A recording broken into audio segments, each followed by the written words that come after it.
All right, thank you so much one more time. The program is still this morning on ITV, on independent television.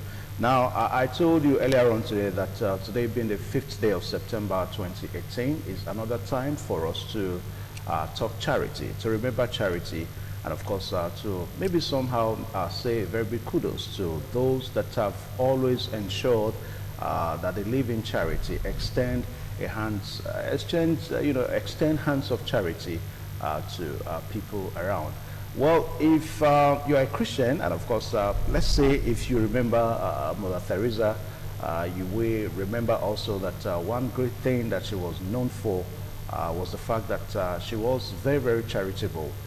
She was known to give charity to the poor, to give help to the homeless, and also give help to the poor out there. Well, on the 5th of September 1997, she died, and of course, ever since then, the United Nations has designated every 5th of September of every year for us to talk charity. What is charity, you may want to wonder. Well, to discuss this today, we are so privileged to have Dr. Mrs. Valentine Ide. She's an ophthalmologist and also a charity expert. Madam, you're welcome to this program this morning on ITV. Yeah, so one more time, when we say charity, what exactly are we talking about? Let us just say charity and love are probably one thing that go together. Charity, I'd like to put, when you think about charity, you think about giving. Giving, if you love, you give. And that is the basis of charity love, where you say charity and love. So charity means just giving out in abundance, giving out from the depth of your heart. If you love your neighbor as yourself, which is what Christ told us, then you will want to give. You will want to give to those who need help. And those people are the less vulnerable people in the society. They might be physically disabled, they might be mentally disabled, or they just need help. Somebody wants you to listen to them if they have a problem. Money doesn't solve all problems. It can't solve a lot of problems, but sometimes people need some advice, they need you to help them. This is the time. So that is what Mother Teresa stood for. She was a nun who lived very many years ago. She was not Indian, she was actually Albanian, but she went to another country and set up this group of people who usually helped those who were in need. It's very easy sometimes to give money, but sometimes money doesn't do it. Sometimes the people need your time. They want you to be there for them. So going to the homes, spending some time when you have a home where you have an orphanage, where there are people who are less willing, going to a hospital to visit the sick, all these are works of charity which are very important. There are people in the hospital for a very long time. Sometimes they cannot go home because the diseases they have are not such they live. They love to have people to come and visit them in hospital. You might not have money, but the time you spend with them, praying with them, talking to them is a lot of charity. And I always say charity begins at home. And very many times we work with people in our homes, we work with people, we have drivers, we have cooks and people like that, and they have their own little needs. And sometimes we think when we just pay them at the end of the month, that is it. And if the man tells you my child is in hospital, he might need some extra. So don't think because you have paid him at the end of the month, saying what is wrong with the child, can we go and see him, if the child needs surgery, giving a bit extra. When I say charity begins at home, because it'll be sad to hear that your driver's son died because he didn't get help, and you have so much money at home. So this is what charity is all about, helping those in need, going out of your way to give those who need your help. Sometimes they need help in terms of sending them to the hospital, paying their bills. Sometimes some people are homeless, they need a place to stay. If you cannot give them a place to stay, you can take them somewhere. We have Project Charity Love. We have shelter for the needy, for those who are handicapped. We like it to be a day school because we want people to actually bring their children in. We take care of them, the deaf, the mentally handicapped. But in the evening, if people want to come home and be with their family, the family setting is the best place for this kind of children. So that is what we do at Project Charity Love. Well, we're not here to advertise Project Charity Love anyway. Yes. But there is this school of thought that probably feel that charity is another form of investment. In other words, that when you give charity acts, you give charity to somebody, somehow you'll be paid back. Is that correct? Only God can pay you back for that kind of charity that you give. I think that everything you do, when you do charity, you are doing it out of love. It is love for your neighbor that makes you do it. and you should not really expect something in return. But God sees and he rewards in his own way. That is just the way I would say. If you are giving charity expecting something in return, then I think that is not exactly what you are supposed to do. When Mother Teresa was walking very many years ago, she was doing it out of the love she had for God. And sometimes people look at it and say, you look at somebody who has a need and you say, there go I, but for the grace of God. It could be me in that situation. I am thankful that I'm not in that situation. All I have to do is to help the person who is in that situation. And I will feel better for it. I will have shown the sense of love for my neighbor, which I should do. And I'm sure God will see, and I will be doing what is right and just for my neighbor. Okay. Now, what's your impression about some charitable organizations we have in our society today? Are they living up to expectation? Well, if you start with the honesty of mind, we have orphanages, we have different NGOs that cater for different people. It depends on what was it when you started it. Was it just so that you get people to come and donate and you siphon the money? Or you get people to come and donate for the cost that you want to, the government gives you something, people come and give you something, and you really use it for the cause. For example, when I was a child and I saw people who were maybe in difficulty, I thought to myself, it would be nice to run an orphanage. But that is something that you need to put yourself into. I might not have run an orphanage today, but I like to assist people who are in difficult situations. I adopted a son from one of these homes sometime. And when, like, I'm a trustee on boards of some of these kind of organizations, and I feel that's the way I can give. I might not be able to do it myself, but I feel that assisting those who come to me in need, if anyone comes in need, I always feel that you can stretch out a helping hand. So if you actually have a calling, it's actually a calling to do that, any money you get for the purpose should be put for use. There are people who actually have the calling, they take on this work and they do it properly. God sees them, and I'm sure that their rewards are in heaven for them.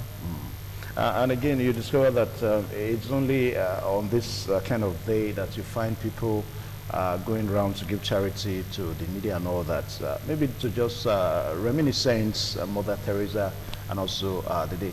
I mean, don't you think that charity as an act should be something that should be continuous? I think so. I mean, I always feel that if you have enough for yourself, in your budget, there should be charity. There should be a certain amount. I don't know about everyone else, but one has a certain amount that you give out to those who are in need. So in my budget, I have something for some people which I give every month towards different causes.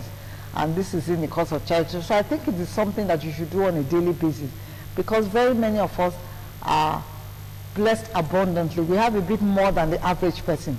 So stretching out in need to the church, to orphanages, and to those who are around you who are in help. Like I always say, that people who work with you, your staff in your office, who have needs, they tell you, I have a real problem. And then you say, shush off, I've paid your salary and that is it. No. Charity begins at home. So that is what I think that you need to do. So part of your budget should be something to give to those who come to you who are really in need. Sometimes people take advantage of you. They know you're very generous, they will come. But I do not think that is the point. You weigh it out, see what the need is, go out of your way to help, give it honestly. Don't expect a reward here on earth. Just know that you are doing it for the love of your neighbor. All right, the British Prime Minister, Theresa May, was in Nigeria recently, and of course, she said that Nigeria ranks among the poorest people in the world. Now, one of the cardinal objectives of the Sustainable Development Goals 2030 is that by 2030, that poor nations of the world, won't have poor people in the world. Now, looking at Nigeria as a nation and going by what Theresa May said, how do you think that Nigeria can really eradicate poverty, alongside with some of the things we're talking about now? This is not going to be a very easy one-day goal. And we have things that make it very difficult for us now. One, the kind of education we are getting now is really, school education is not really going to help us. We need people who can use their hands. And unfortunately now we do not have technical schools, a lot of technical schools. I think they need to be brought back. When you go abroad, no matter what course you do in the university, even if it's dancing, there's a place for you. In Nigeria, we always find that it's just the courses in university, everyone goes in to do business administration and all those courses. We find it very difficult. I think we need to go back to the roots. First of all, get your PVC, go and vote for the candidate of your choice, and let us vote honestly. So that we get people who will come and look at Nigeria. We have to start from the bottom. Each state should be like a mini Nigeria. And then in the states, we have to see what we can do to get jobs for those who are jobless. Now, if they are skilled in other little arts, then they can manage. We need to be able to give 24-hour electricity. If there's no electricity, even a little business like a hairdressing business cannot run.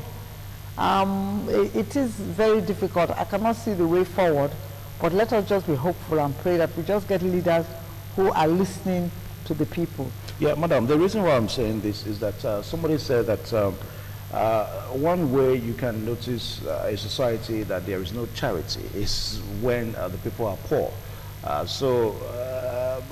Can we say that we really don't have a charity, or that people don't embark on charitable acts in Nigeria, when we still say that Nigerians rank among the poorest people in the world? I think a lot of people give charity when it's going to be announced. For real charity, you do it quietly. People go to donate to things where they will be announced on television. It's going to be very loud. When it comes to going to the places where people really need help, it's supposed to be very quiet. I don't think we are giving enough in that area. We are giving to areas, maybe political associations, or associations where we will be announced in public. But to most of these people who actually have a need are not getting the money they need. Because people are not doing charity in that direction. They give charity where it's going to be announced and people are going to hear about them. So charity is not being done in the right direction. So charity should actually be given to those who need it. Some people just don't even need just charity. What they need is just a job, a little bit of income, so that they can be independent and have a sense of pride and not feel that they are vulnerable. Women become vulnerable if their husbands die and they do not have a source of income. If they have to depend on the people, then they fall into the hands of people who either use them. Now we have a lot of women who are HIV positive, particularly widowed women, because they are vulnerable people. Because they're in a position, somebody will say, I'll give you some money if you do this or that. And then they end up with problems, and they are poorer than they are at the beginning, because if they become HIV positive, at the end of the day, they have to buy more medication. They are poorer than when they started off. So these are the thoughts. So poverty leads into you being vulnerable, and the charity is really not going to rewrite people. So if there are groups, like there are little NGOs which help widows, then people should go and give money them as a collective group. And if they're a collective group, you can give money for them to buy machines, then they can make their own money. They don't need help. Okay. As a charity advocate, what do you think are some of the problems that some of the charitable organizations we have in our society? Take, for example, the Nigerian society. What are those problems that they are facing? Lack of funding. Lack of funding. Some of them have started off not... first of all, many of the NGOs which start off actually need a regular source of income. If you depend on just people bringing money each month, it might not be regular, so they cannot keep up with the number of people they need to take care of. So if you have an orphanage, every time there's a child, the child is brought in there, a new child is brought in there, it means more mouths to feed. If the person doesn't have a regular source of income, just depends on people dropping money, you might just not have enough. If the children there are malnourished, then you are not really helping the society, are you? So if you're having lots of children dying there, many are starting off with good intentions, but along the way they might find it a bit difficult because they do not have enough funds. These orphanage homes, are they just there to just feed these children or these needy people? No, they're not there just to feed the needy people. They are supposed to nurture them. They feed them. They send them to schools. The schools are not necessarily free. Individuals can actually go to the homes and take up a child. You can take up a child, like I have a club, you take up a child and you start the child off from primary school, secondary school. In the club I belong, we take children from orphanages like that and train them all through, although the child stays in the home. So people can actually go in there and take, you can say, we will sponsor a child. and you sponsor that child from primary school to secondary. So these children have to be nurtured. They have to be brought up in a home. They have to be sent to school. They have to be, at the end of the day, they might be married off, but it's not supposed to be that they finish and then eventually they go off and then they become miscreants in the society if you don't give them the basis, because obviously they don't have a father and mother.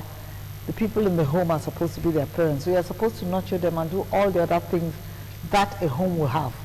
That is what that home is supposed to be for. So you have to have the right care of people. If you don't have the right care of people, so you might have a madam who is there, who is not really there to see to the guy. The people she has who is looking after them are not really the type of people. Then you now have a problem. Some of these people can become miscreants, but very many of them have done well. I know a child who we had catered for in an orphanage is now married. She's running a school of her own. But that might have been because members from the home, we used to take her from time to time, we'll take her home for a month, 2 months. And so some of them can come out and become that child, for example, if she didn't have that home, could be under the bridge somewhere in Lagos. So there are children who have come out of these places. And children for such people are usually hungry to do well. They want to come out and they look at people and say, let me make something out of it. So we need to help them in the homes. The homes need to have enough to cater for them.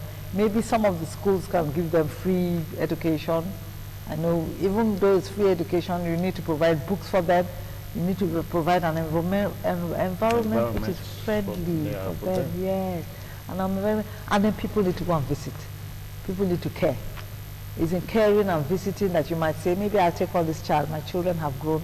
I could take on an extra child at home, look after this child, care for this child, you understand, and take this child as my own and bring up this child. So if we do that from time to time, I know people say it's difficult, you don't know where the child has come from.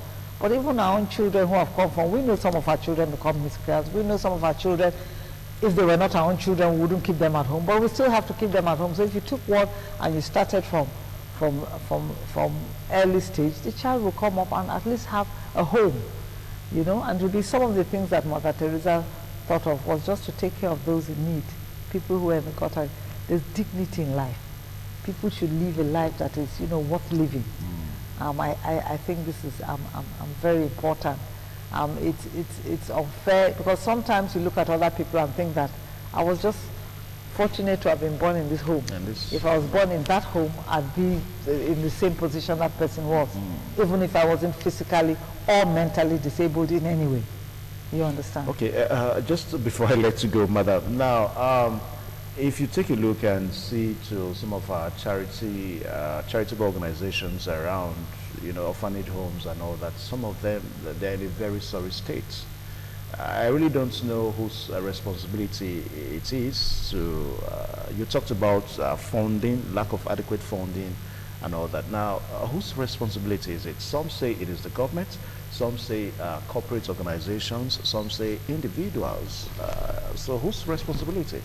Well, before a home starts, I don't think you could just put up a signboard and start a home. I think there's a Ministry of Social Welfare. They actually go around to say, because sometimes some of these homes you might find their debts, sometimes some of the homes might be selling babies. So the Ministry of Social Welfare in the state usually goes around to inspect to make sure they are living up to date. But the corporate organizations come in, individuals come in, and even whoever has opened the home must have some money of your own. I mean, if you were really poverty-stricken, you wouldn't go and open a home. You must have generosity in your heart and have some money of your own which you are prepared to apply. Maybe have a foundation, have some money you've put in the bank, which yields you some profit every year, which is going to be your seed money. The government usually gives the home something each year, but it might not be enough to, they do not give you money depending on the number of children you have in the home. They might give you a little grant on a monthly basis, on a yearly basis, but you can't depend on that. You must have, so sometimes the home might have, and people who come each year, they might have something where they raise funds in a year. So they might have on a day like this, they could say the children could do some little performance and they could raise some money. And then they will write to different corporate organizations who should come in to inspect. But if the government inspects the place, I remember some years ago, there was a home where children were dying. I think we did have some children in that home too. The home was closed down and the children were moved to other homes. So the Ministry of Social Welfare does inspect from time to time to make sure that, and the government does give something to each of the homes, but obviously would not be enough. Like everything else, they need to source for funds. And whoever has opened the place must in their own self have sponsors, either they have children who have enough who are prepared to help them, or have their own private funds which they've put in a trust, and each year they have the interest to come. You don't just start a home with nothing, zero, and say, God says I should start a home and I hope people are going to come and help me. That I think would be foolhardy. Now finally, do you people kind of have the kind of a mechanism to see that truth, in other words, sincerity is brought to bear? I mean, take for example, somebody opens an orphanage home, he begins to use it for his own personal, aggrandizement, so to say. Now, is there any way to check that, okay, what you really opened it for, you really adhere strictly to that purpose? Well, you've talked yes. about the Ministry of Social Welfare. Yes. On your own part, the charitable organizations, are there mechanisms you put together? Yes, I think most of these charitable organizations must have a board of some sort, which has a chairman and a board of trustees, which oversees what they are doing. And I think if one person just opened and didn't have anyone sort of collaborating with them, it would be difficult to keep it up. You must have some people who come in to see what you are doing and make sure that whatever funds come in are being used for the right purpose. And these have to be honest, God-fearing people. Like I always say, anything you do, if no one sees you, God sees you.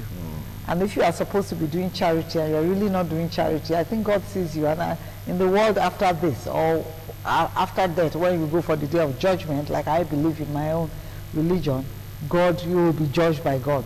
So the whole idea of starting this thing off is charity. But I think you have to bring people in who will oversee what you are doing. And these people, if they see you are doing things right, they will bring in their money also, and they will encourage other people to donate to the cause. All right, madam, thank you so much for joining us on this program today. Yes, you've heard it from Dr. Mrs. Valentine Ide. She's an ophthalmologist and also, a charity advocate, somebody that believes so much in charity. Now, you must do charity. You must try as much as possible to be of great help. I mean, if not any other day, but this very day, and you see that God Almighty will bless you.